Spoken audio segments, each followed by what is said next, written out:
Hello, everyone. If you're like me, when I first started getting pretty decent at photography, I thought about selling my work online, right? But I was intimidated and I wasn't sure where to start or what to pay attention to. One of the platforms that I was attempting to sell on was Etsy, and at first, it didn't go so well. But recently, I've sold a print that put me over $10,000 in total sales on Etsy. So I wanted to make a video about my top takeaways about selling photography on the platform that I've learned throughout the last couple of years, right? It's really important to know that my $10,000 of sales was over several years. This is not a get rich quick video. I only put an hour or maybe a couple hours of work into my shop every month, which is why I'm actually really happy with the sales that I've gotten over time.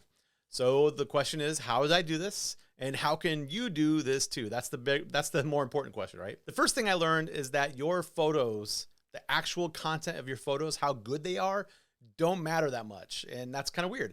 I've heard over and over again from my students that their work isn't good enough. They're going to wait for another day to put their stuff on Etsy and to start selling.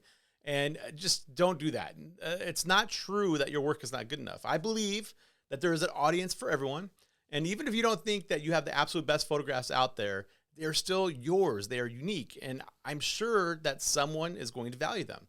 The idea is not to put the most amazing work out there and let it sell itself. The idea here is not to worry too much about how good your photographs are. Just get them up for sale, and then you can learn along the way. Just don't worry about how perfect they are, and definitely don't compare yourself with others, because selling on Etsy is not about having the absolute best photographs on the platform. So why do I say this? The reason I say this is because I've seen some amazing photography on Etsy that gets little to no sales. They have great work, but they don't know how to use Etsy to get their work in front of people. I've seen other photographers and other photographs on Etsy that maybe just aren't as good, but those people know how to use Etsy to get their work in front of the people, so they sell more. The lesson here is that it's more important to know how Etsy works than it is to have the best photographs. And that's why I think Etsy is such a great platform. And the next couple tips are what really matters to start allowing Etsy to work for you. Point number 2 is that while your photos might not matter that much, your customer, the person in front of the computer looking for art, those people matter the most. So get to know your ideal buyer. That's really the important part of this number 2 item here. This was hard to understand at first for me. I heard this advice in the past, but I never really followed through. I really did think that just by posting my amazing work, people would find me. And as you probably know, that didn't work. People did not find me, and my first years on Etsy were pretty flat. I had to stop and think, however, over time of my audience as the most important aspect of my shop. And once I started doing that, I started selling more stuff. So here's what you should do.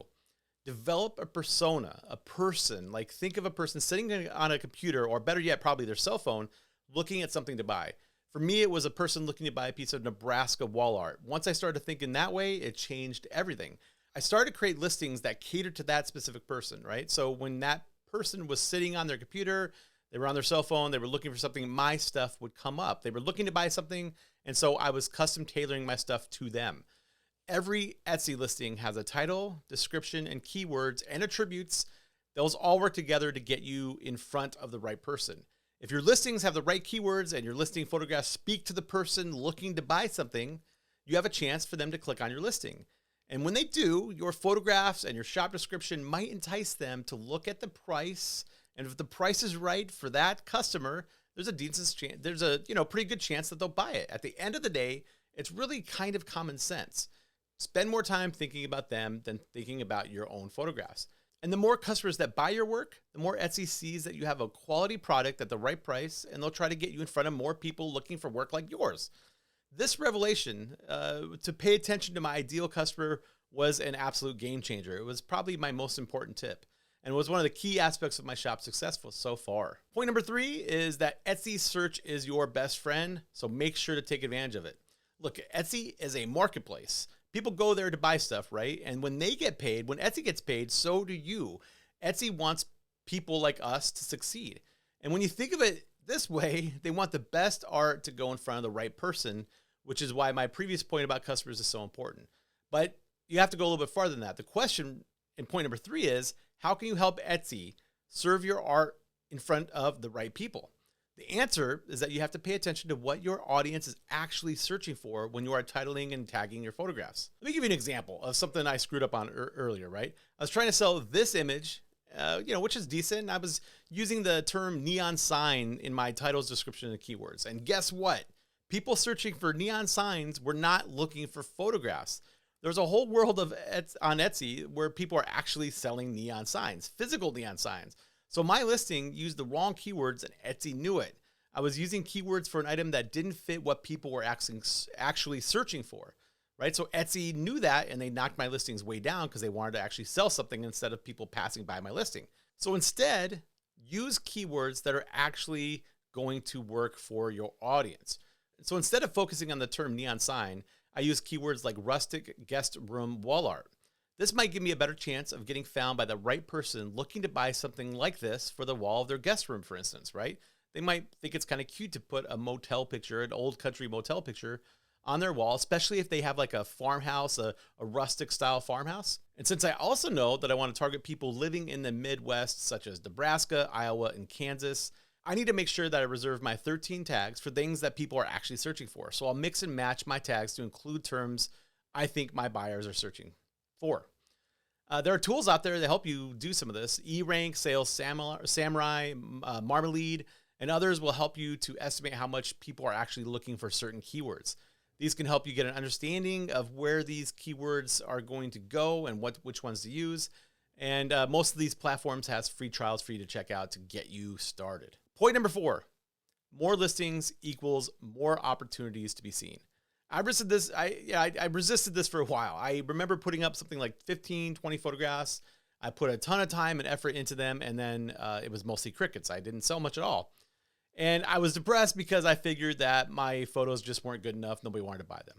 However, once I started putting up more listings, like 50, 75, and then over 100, I started seeing more sales, especially combined with my thought about making everything perfect for that specific audience. Putting up more listings seems to work for other photographers on the platform as well. While I have like just a little bit over 150 items, most of the photographers I see who are doing much better than I am have hundreds more items than I do. I'm okay with having a smaller shop because I have limited time, but I do know that the more items you have and the more you diversify some of your listing titles, attributes, and keywords, the more chances you have to be seen by those who want to buy your work. So put up more listings and give them a little bit of time to be seen and understood by Etsy's algorithm. And those are probably my biggest takeaways so far. If you follow them, if you take advantage of thinking about your audience, if you make sure that you're using the right keywords and you're using Etsy search to your advantage, I think that you're going to find some success on Etsy as well. I made a more detailed video, a little bit longer, on how to get started on Etsy, and I'll put that in the description below for you to check out. And did you also know that I have a newsletter? Check out the link below and sign up for it, where I give monthly tips about photography, Etsy, being creative, and so much more. Thank you for watching. And if you have any questions, throw them down below. Let me know. I love helping people get out there and sell your art.